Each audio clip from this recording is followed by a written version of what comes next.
One में aldehyde, ketone तथा carboxylic अम्लों के सामान्य परिचय के साथ साथ उनके नामकरण पद्धति को भी सीखा था।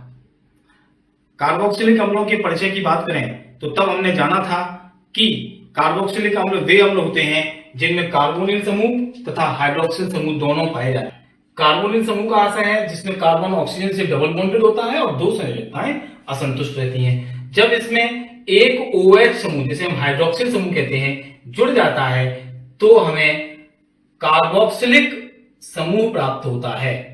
ये OH इसी कार्बन से जाके अटैच हो जाता है, इसे हम कहते हैं कार्बोक्सिलिक समूह। ऐसे यौगिक जिनमें कार्बोक्सिलिक समूह पाया जाता है कार्बोक्सिलिक अम्ल कहलाते हैं। कार्बोक्सिलिक अम्ल एरोमेटिक और एलिफेटिक दोनों प्रकार के हो सकते हैं। जब इस कार्बन से एक R अटैच हो जाए, क्या अटैच हो जाए?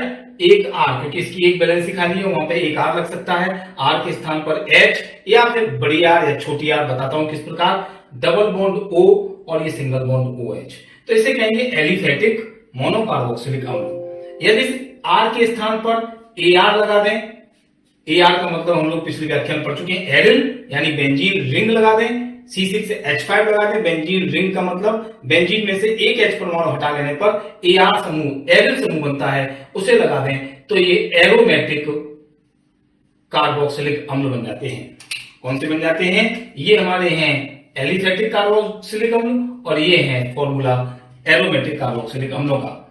तो आज के इस व्याख्यान 5 में हम कार्बोक्सिलिक अम्ल के संबंध में निम्नलिखित बिंदुओं का अध्ययन करेंगे, जिसमें सबसे पहले हम सीखेंगे एलिफेटिक कार्बोक्सिलिक अम्लों का विरचन, अर्थात इस प्रकार के कार्बोक्सिलिक अम्लों का विरचन।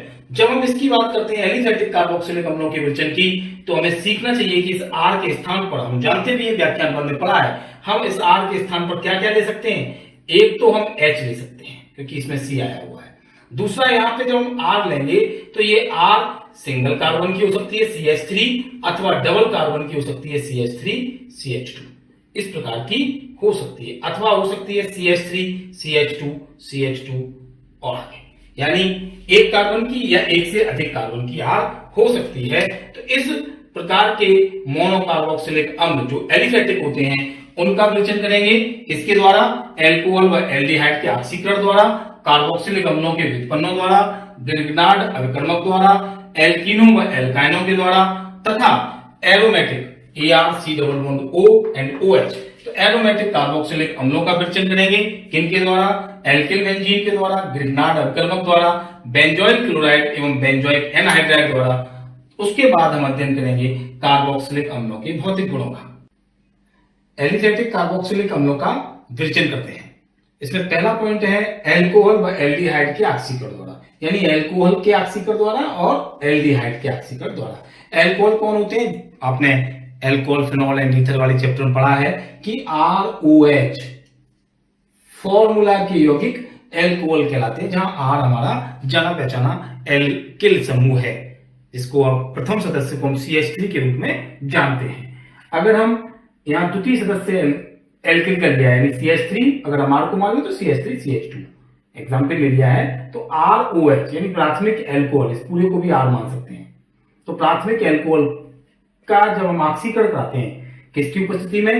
एल्कलाइन KMnO4 माध्यम में, यानी क्षारीय KMnO4 के माध्यम में जब इसका ऑक्सीकरण कराया जाता है तो पहले हमें एल्डिहाइड RCH2 प्राप्त होते हैं, जिनके पुनः ऑक्सीकरण कराने पर हमें कार्बोक्सिलिक अम्ल प्राप्त होते हैं। कार्बोक्सिलिक अम्ल कौन से होते हैं हमने अभी सीखा, RCOH टाइप के फॉर्मूला वाले यौगिक कार्बोक्सिलिक एसिड होते हैं। तो अब हम जान गए कि प्राथमिक एल्कोहलों का एल्किलाइन KMnO4 माध्यम में ऑक्सीकरण कराने पर एक और जल का निकल जाता है और एल्डिहाइड प्राप्त होते हैं, जिनका पुनः ऑक्सीकरण कराने पर कार्बोक्सिलिक अम्ल प्राप्त होते हैं। अब इसका एग्जाम्पल देख लें कि मेथिल एल्कोहल का ऑक्सीकरण एल्किलाइन KMnO4 माध्यम में कराने पर हमें प्रथम रूप में फॉर्मेल्डिहाइड प्राप्त होते हैं, जिनका पुनः ऑक्सीकरण कराने पर हमें फॉर्मिक अम्ल HCOH प्राप्त होता है। यदि एथिल एल्कोहल ले लेंगे तो उसी के संगत हमें प्रथम में एसिटाल्डिहाइड और जिसका पुनः ऑक्सीकरण कराने पर हमें एसिटिक अम्ल प्राप्त होता है। अतः प्रश्न आए कि एथिल एल्कोहल से एसिटिक अम्ल कैसे बनाओगे, तो आप इस स्टेप को दिखा देंगे। मैथिल अल्कोहल से फॉर्मिक अम्ल कैसे बनाओगे, तो आप बता देंगे कि मैथिल अल्कोहल का फॉर्मेल्डिहाइड से फॉर्मिक अम्ल, यह हम ऑक्सीकरण के द्वारा प्राप्त करते हैं। यह ध्यान रखिए कि एल्केलाइन KMnO4 माध्यम रहता है। इसको क्षारीय के स्थान पर उदासीन भी लिख सकते हैं, अम्लीय भी लिख सकते हैं। आगे देखिए कि अब हम एल्डिहाइड देखते हैं। कौन सा? एल्डिहाइड वे होते हैं जिनके फॉर्मूला RCHO प्रकार के होते हैं। R हमारा वही एल्किल। अगर हम इसका ऑक्सीकरण करते हैं किस माध्यम में? K2Cr2O7 और डाइल्यूट H2SO4 की उपस्थिति में इसका ऑक्सीकरण करते हैं तो RCOOH अर्थात कार्बोक्सिलिक अम्ल प्राप्त होते हैं। अगर हम फॉर्मेल्डिहाइड लेंगे तो फॉर्मिक अम्ल बनेगा, ये नाम यहाँ पर है। और अगर हम एसिटल्डिहाइड लेंगे CH3CHO तो हमें एसिटिक अम्ल प्राप्त होगा। नाम ये है इसलिए नहीं लिखा, हमने सीख लिया है कि CH3COOH क्या होता है? एसिटिक अम्ल। HCOOH क्या होता है? फॉर्मिक अम्ल। तो एल्कोहल व एल्डिहाइड के ऑक्सीकरण द्वारा हमने क्रमशः कार्बोक्सिलिक अम्ल बनाए। अब देखते हैं कार्बोक्सिलिक अम्लों के व्युत्पन्नों द्वारा। कार्बोक्सिलिक अम्लों के व्युत्पन्नों का आशय है ऐसे यौगिक जिनका फॉर्मूला RCOZ टाइप का होता है। यहां Z का आशय है Cl, OCOR, OR अथवा NH2, यानी RCO के साथ ये समूह जब लगे होते हैं तो वे कार्बोक्सिलिक अम्लों के व्युत्पन्न कहलाते हैं। व्युत्पन्न का आशय ये कार्बोक्सिलिक अम्लों से ही बनाए जाते हैं। कौन कौन से हो सकते हैं? फर्स्ट देखते हैं acetyl chloride, acetic anhydride, ethyl acetate, acetamide. इनसे कैसे बनाएंगे ये चर्चा बाद में करेंगे। पहले एक सामान्य विधि चारों की बनाने की देखते हैं कि कार्बोक्सिलिक अम्ल के व्युत्पन्न का फॉर्मूला हमने बताया कि हो सकता है RCOZ। जब RCOZ का तन अम्ल की उपस्थिति में जल अपघटन कराया जाता है तो कार्बोक्सिलिक अम्ल RCOOH टाइप के यौगिक बनते हैं और ZH यानी ये Z इस HOH की H से कनेक्ट हो जाती है, जुड़ जाती है। कैसे? देखिए, अगर हम एसिटिल क्लोराइड में, ये कार्बोक्सिलिक अम्ल का व्युत्पन्न है क्योंकि इसमें CH3CO पाया जा रहा है पहले, तो ये कार्बोक्सिलिक अम्ल से ही आया है। किससे आया है? RCOOH। ये हो गया कार्बोक्सिलिक अम्ल। इसको अगर हम ऐसे लिख दें, कैसे कि RC double bond O single bond OH, इस H के स्थान पर क्या लिखते हैं? इस OH के स्थान पर क्या लिख दें? X। तो ये हो जाएगा RC double bond O and X। तो ये क्या हो गया? RCOX। X for chlorine, bromine, iodine या फ्लोरीन यानी हेलोजन। तो यही है कि CH3COCl मींस RCOCl। तो OH के स्थान पर क्या आ गया? X आ गई। क्या आ गई? X। तो बन गया अम्ल हैलाइड। इनका पहला एग्जांपल होता है एसिटिल क्लोराइड। जब इसका जल अपघटन कराते हैं तो एसिटिक अम्ल प्राप्त होता है और HCl। कैसे? इस Cl जो है वो इस H से जुड़ जाती है तो रह गया CH3CO और OH, ये आ गया प्लस HCl। अगला देखते हैं एसिटिक एनहाइड्राइड। एसिटिक एनहाइड्राइड का मीन्स क्या है कि ये भी अम्लों के ही व्युत्पन्न है, कार्बोक्सिलिक एसिड्स के ही डेरिवेटिव्स हैं। ये कैसे हो सकते हैं? अगर हम इनको समझें शीघ्रता से, देखिए कि RCOOH ये हम जानते हैं कार्बोक्सिलिक अम्ल है। यदि इसके दो अणुओं को ले लें RCOOH, RCOOH, और इनको यदि हम गर्म कर दें तो आप ध्यान से देखिए एक अणु जल का निकल जाएगा H2O। क्या बचा? ये बचा RCO, ये वाला मैंने लिख दिया, नीचे वाला RCO ये लिख दिया, ये वाला वो दोनों से कनेक्ट हो गया, दैट इज अम्ल एनहाइड्राइड। ये है एसिड एनहाइड्राइड। इस टाइप के फॉर्मूला वाले यौगिकों से हम वापस कार्बोक्सिलिक एसिड बना सकते हैं। कब? जल अपघटन के द्वारा। तो हमने एसिटिक एनहाइड्राइड का जल अपघटन कराया H प्लस तन अम्ल की उपस्थिति में, तो हमें वही दो कार्बोक्सिलिक अम्लों के अणु प्राप्त हुए 2CH3COOH जिनसे हमने यहां पर बनाया था। तो हमने क्या लिखा? एसिटिक एनहाइड्राइड का तन अम्ल की उपस्थिति में जल अपघटन कराने पर एसिटिक अम्ल प्राप्त होता है। ये फॉर्मूला आपको याद हो चुका है कि ये एसिटिक एसिड है। कौन है? Acetic acid. आगे देखते हैं एथिल एसीटेट के द्वारा। ये OR वाला है। ऐसे यौगिक जिनमें RCO के साथ Z के स्थान पर क्या लगा होता है? OR, RCOOR। देखें आप RCOOR R, ये भी R है, ये भी R है, ये 1 कार्बन की है, 2 कार्बन की है। इसका जल अपघटन कराते हैं तो CH3COOH, यहां से देखिए CH3COO और ये वाला H, ये वाला, और ये जो मैंने बॉक्स में बंद की ये ज्वाइंट हो गई, क्या हो गया CH3COOH, ये बचा C2H5, ये बचा OH, that is C2H5OH ethyl alcohol.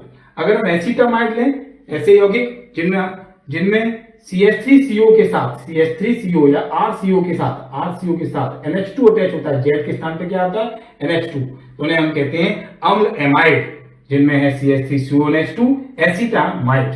अगर हम उसकी जल से HCl से साथ साथ रिएक्शन कराएं तो हमें एसिटिक अम्ल और नौसाद प्राप्त होते हैं। इस प्रकार हमने सीखा कि कार्बोक्सिलिक अम्लों के व्युत्पन्नों द्वारा हम कैसे कार्बोक्सिलिक अम्ल बनाते हैं। हम एलिफेटिक कार्बोक्सिलिक अम्लों के विचलन में अगला पॉइंट देखेंगे, एल्कीन व एल्काइनों द्वारा। एल्कीन का मतलब है ऐसे हाइड्रोकार्बन जिनमें कार्बन कार्बन द्विबंधित होता है, और एल्काइनों का मतलब है ऐसे हाइड्रोकार्बन जिनमें कार्बन कार्बन त्रिबंध से बंधित होता है। पहले देखते हैं एथिलीनों के द्वारा कैसे हम कार्बोक्सिलिक अम्ल बनाते हैं। जब एथिलीनों का ऑक्सीकरण अम्लीय पोटेशियम डाइक्रोमेट के द्वारा कराया जाता है तो फार्मिक अम्ल बनता है। अगर हम एथिलीन लेंगे तो CH2 डबल बॉन्ड CH2 यानी C2H4 जो एथिलीन का फॉर्मूला होता है, तो K2Cr2O7 प्लस H2SO4। अम्लीय पोटेशियम डाइक्रोमेट की उपस्थिति में यदि हम इसको गर्म और कर दें, क्या करते हैं डेल्टा, तो हमें फार्मिक अम्ल प्राप्त होता है।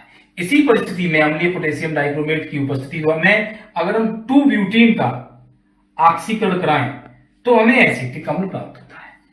देखिए इसमें कार्बन के 2 थे, इसमें हमारे पास कार्बन के 4 हैं, क्योंकि हमें कार्बन के 2 और 2 4 चाहिए, तो हमने 4 कार्बन वाली एल्कीन ली तो हमें संगत एसिटिक अम्ल प्राप्त होगा। इसी प्रकार अगर हम एल्काइन लें, एल्काइन का मतलब कार्बन कार्बन के बीच ट्रिपल बॉन्ड, तो एल्काइन के लेने पर भी हमें फॉर्मिक अम्ल, जब हम छोटी एल्काइन लेंगे तो फार्मिक अम्ल जिसमें 2 कार्बन है, और 4 कार्बन वाली एल्काइन लेंगे 2 ब्यूटाइन, तो हमें 2 अणु एसिटिक अम्ल के प्राप्त होते हैं। इस प्रकार हम एल्कीनों व एल्काइनों के ऑक्सीकरण से फार्मिक अम्ल, एसिटिक अम्ल और संगत मोनोकार्बोक्सिलिक अम्लों को बना सकते हैं। अब देखते हैं ग्रिग्नार्ड अपकर्मक के द्वारा कार्बोक्सिलिक अम्ल कैसे बनाए जा सकते हैं। ग्रिग्नार्ड अपकर्मक वे होते हैं जिनका सूत्र RMgX प्रकार का होता है। R मीन्स यहाँ एल्किल समूह और X मीन्स यहाँ हेलोजन और Mg तो मैग्नीशियम है ही। इस प्रकार RMgX टाइप वाले यौगिकों को ग्रिग्नार्ड अपकर्मक कहते हैं। जब इन यौगिकों की क्रिया कार्बन डाइऑक्साइड से शुष्क ईथर में कराते हैं तो एक योग उत्पाद प्राप्त होता है, जो कैसे हुआ, R इसी से जुड़ गया CO, R से RC डबल बॉन्ड O ये अटैच हो गया, और ये वाला O MgX बाद में जाके अटैच हो गया। जब इसका जल अपघटन कराया जाता है तो कार्बोक्सिलिक अम्ल तथा मैग्नीशियम हाइड्रोक्सी हैलाइड बनता है। अब देखते हैं इस R के स्थान पर यदि हमने CH3 लिया तो इसी के संगत हमें कार्बोक्सिलिक अम्ल, एसिटिक अम्ल प्राप्त होगा। कैसे, CH3MgBr प्लस कार्बन डाइऑक्साइड शुष्क ईथर में, तो एक योग उत्पाद बनता है CH3COMgBr, जिसका जल अपघटन कराने पर CH3C डबल बॉन्ड OOH, ये CH3C डबल बॉन्ड यहां से O और ये वाला O इतना मिल गया। अब देखिए इसके साथ एक जल का H जुड़ गया तो हो गया CH3COOH। अब Mg जल का OH बचा, वो OH बीच में अटैच हो गया, और Br मैग्नीशियम हाइड्रोक्सी ब्रोमाइड। इस प्रकार हम ग्रिग्नार्ड अपकर्मक की सहायता से कार्बोक्सिलिक अम्ल बनाते हैं। अब देखते हैं एरोमेटिक कार्बोक्सिलिक अम्लों का विचलन, जिसमें सबसे पहले एल्किल बेंजीन के द्वारा बेंजोइक अम्ल बनाएंगे। एल्किल बेंजीन का मतलब है जब बेंजीन रिंग पर एक H परमाणु को एल्किल समूह द्वारा प्रतिस्थापित करते हैं तो एल्किल बेंजीन बनती है। अर्थात मेथिल बेंजीन टोलुइन के द्वारा बेंजोइक अम्ल कैसे बनाएंगे इस अभिक्रिया द्वारा देखेंगे। ये रही मेथिल बेंजीन, जिसमें बेंजीन पर CH3 लगा हुआ है, जिसको टोलुइन भी कहा जाता है। क्या कहा जाता है, टोलुइन। जब इसका KOH KMnO4, इसका मतलब हुआ कि हमने क्षारीय KMnO4 की उपस्थिति में ऑक्सीकरण कराया तो एक अणु जल का निकल जाता है और CO के बेंजीन रिंग पर यानी CH3 समूह को CO के द्वारा प्रतिस्थापित कर दिया जाता है, जिसका जल अपघटन कराने पर हमें बेंजोइक अम्ल प्राप्त होता है।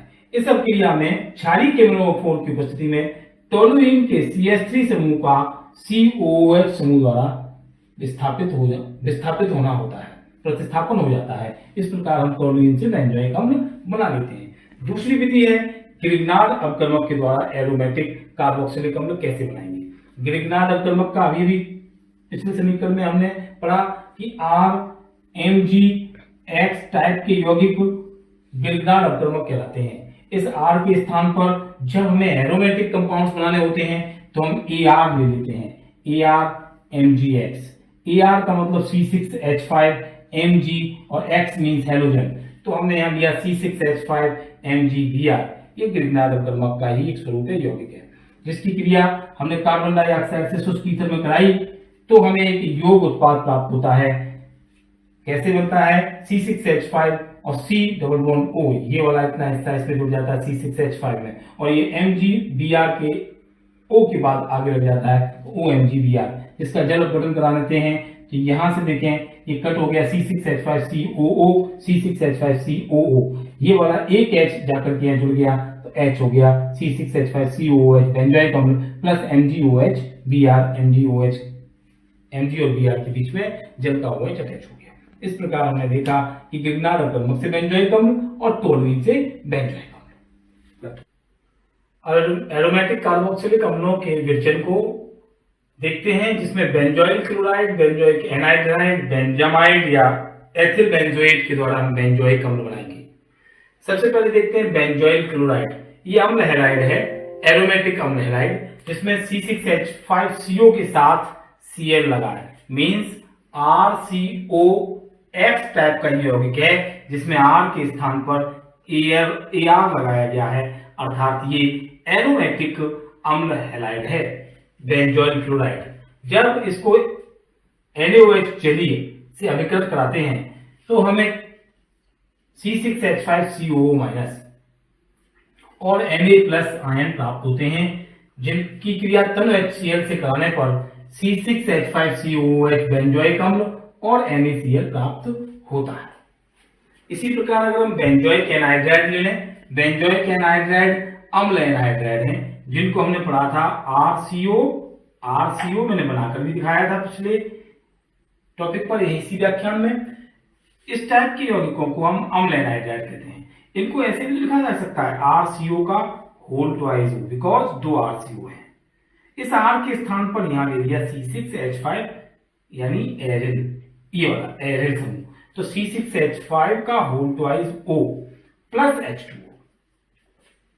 इसमें हमने जल जोड़ दिया तो देखें कि C6H5CO एंड C6H5COO ये है, ये इसमें जल जोड़ेंगे तो देखना HOH जोड़ेंगे। क्या जोड़ेंगे? HOH। तो C6H5CO और ये वाला हो, इससे एक H जोड़ दो, क्या हो गया? C6H5COOH। अब दूसरा बचा C6H5CO बचा हुआ OH, तो 2C6H5COOH बेंजोइक अम्ल बनता है। ये कार्बोक्सिलिक अम्ल है एरोमेटिक, ये एरोमेटिक एनहाइड्राइड है। अब देखते हैं बेंजामाइड।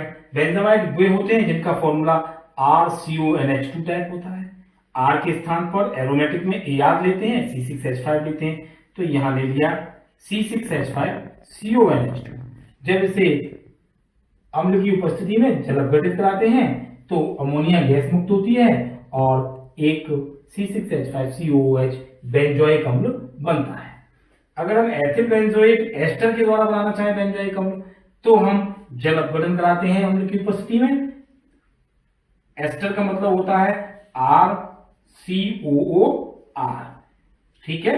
तो इस R के स्थान पर क्या ले सकते हैं? AR, तो हो गया C6H5। ये वाली स्ट्रक्चर C6H5 को शो करती है क्योंकि ये बेंजीन में से एक H को हटाया गया है, उसके स्थान पर लगाया गया है COOR को। किसको?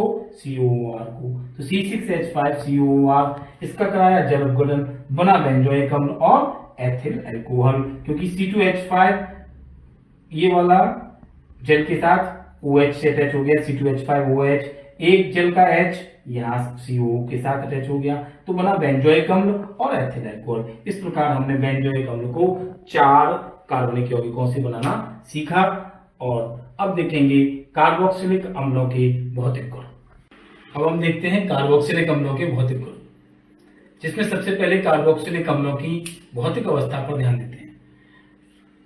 ऐसे कार्बोक्सिलिक अम्ल जिनमें कार्बन परमाणुओं की संख्या 1 से 3 तक होती है, वे रंगहीन और तीव्र गंध वाले होते हैं। जिन कार्बोक्सिलिक अम्लों में कार्बन परमाणुओं की संख्या 4 से 9 होती है, वे रंगहीन होते हैं, तेल जैसी प्रकृति के होते हैं और उनकी गंध विशिष्ट होती है। ये गंध मक्खन, सड़े हुए मक्खन की तरह से होती है, जो कि ऐसे कार्बोक्सिलिक अम्ल जिनमें कार्बन परमाणुओं की संख्या 4 to 9 होती है।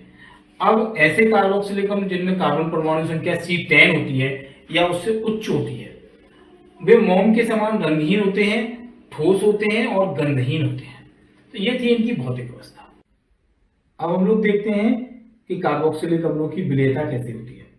कार्बोक्सिलिक अम्ल जल में, जब तक कार्बोक्सिलिक अम्ल की एल्किल समूह में कार्बन के 4 परमाणु होते हैं, तब तक जल में विलीय होते हैं। कार्बोक्सिलिक अम्लों की जल में विलेयता कार्बोक्सिलिक अम्ल तथा जल के अणुओं के बीच बनने वाले हाइड्रोजन बंधों के कारण होती है। कैसे होती है हम देखते हैं कि कार्बोक्सिलिक अम्ल का जो कार्बोनिल समूह होता है, उसके ऑक्सीजन परमाणु पर डेल्टा माइनस ऋणावेश होता है, क्योंकि इसके पास extra lone pair of electrons होते हैं। और इसका जो कार्बोक्सिलिक अम्लों का हाइड्रोक्सिल समूह का H परमाणु होता है, इसके ऊपर डेल्टा प्लस आवेश होता है। हाइड्रोजन को जो ग्रीन कलर में लिखा हुआ है HOH, ये हाइड्रोजन जल की हाइड्रोजन से, यानी ये जल का अणु है। इनकी जल की हाइड्रोजन पर अल्फा प्लस दोनों पर क्रम से और ऑक्सीजन पर डेल्टा माइनस आवेश होता है। अब देखिए, जल का ऑक्सीजन परमाणु कार्बोक्सिलिक अम्ल के हाइड्रोजन परमाणु जो कि धन विद्युतीय है, उससे हाइड्रोजन बंध के द्वारा जुड़ जाता है। दूसरे कार्बोक्सिलिक अम्ल की ऑक्सीजन परमाणु से, जो ऋण विद्युतीय है, जल का हाइड्रोजन परमाणु जुड़ जाता है। हम यह कहना चाहते हैं कि कार्बोक्सिलिक अम्ल 2 तरह से हाइड्रोजन बॉन्ड बनाता है। एक बार उसका H धन विद्युतीय परमाणु जल के ऋण विद्युतीय O परमाणु से जुड़कर हाइड्रोजन बॉन्ड बनाता है।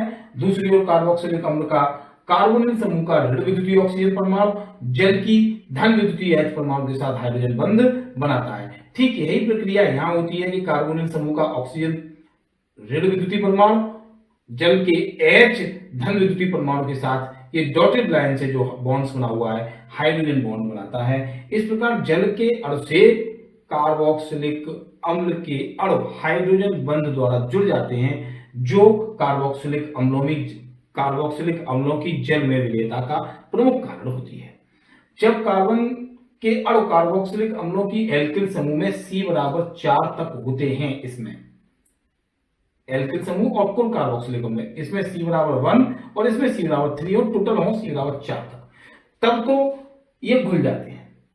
लेकिन जब 4 से ऊपर होते हैं, कार्बन परमाणुओं की संख्या कार्बोक्सिलिक अम्ल में जब 4 से ऊपर होती है, अर्थात एल्किल समूह का साइज बढ़ता है, तो विलेयता प्रारंभ में तो घटती है, लेकिन 4 के ऊपर जाने पर विलेयता नहीं होती। जल में ये अमिश्रणीय हो जाते हैं। कारण ये R जो है, चाहे वो CH3 के रूप में हो अथवा CH3 CH2 के रूप में हो अथवा और बड़ी एल्किल समूह हो, इसकी प्रकृति अध्रुवीय होती है, जो जल में घुलने का विरोध करती है, क्योंकि जल की अध्रुवीय और कार्बोनिल समूह जो ये गोला बनाया, ये ध्रुवीय होता है।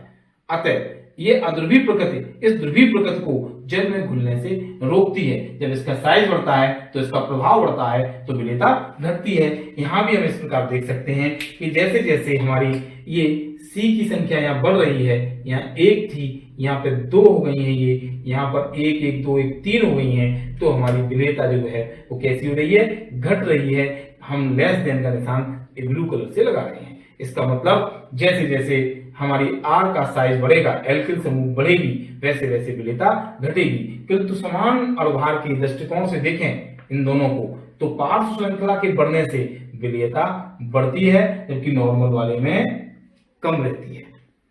अब देखते हैं हम क्वथनांक। कार्बोक्सिलिक अम्लों के क्वथनांक एल्केन, एल्कोहल और एल्डिहाइडों से ऊंचे होते हैं। क्यों? क्योंकि कार्बोक्सिलिक अम्लों में एक विशेष गुण पाया जाता है कि 2 कार्बोक्सिलिक अम्लों के अणु परस्पर हाइड्रोजन बंध द्वारा जुड़ जाते हैं। कार्बोक्सिलिक अम्लों के कार्बन परमाणु से जुड़ी हुई द्विबंधित ऑक्सीजन, जो कार्बोनिल समूह की ऑक्सीजन परमाणु है ये वाली, इसके ऊपर एक डेल्टा माइनस आवेश होता है, जैसा कि हम प्रारंभ से ही इस चैप्टर में पढ़ रहे हैं। और दूसरे वाले जो कार्बोक्सिलिक अम्ल है उसके इस H परमाणु पर डेल्टा प्लस आवेश होता है। तो इसका धन विद्युतीय H परमाणु कार्बोक्सिलिक अम्ल के ऋण विद्युतीय ऑक्सीजन परमाणु से हाइड्रोजन बंध बना लेता है। इसी प्रकार इसका अब की बार कार्बोनिल समूह का ऑक्सीजन परमाणु डेल्टा माइनस इस वाले कार्बोक्सिलिक अम्ल के हाइड्रोजन परमाणु डेल्टा प्लस से हाइड्रोजन बंध बना लेता है और ये डायमर बन जाता है, द्वितीय बन जाता है, डायमर बन जाता है, जो वाष्प अवस्था में भी इस हाइड्रोजन बंध को के कारण अलग अलग नहीं हो पाता है। अतः ये एसोसिएशन के कारण, संगुणन के कारण इनका क्वथनांक एवं गलनांक ऊंचा होता है।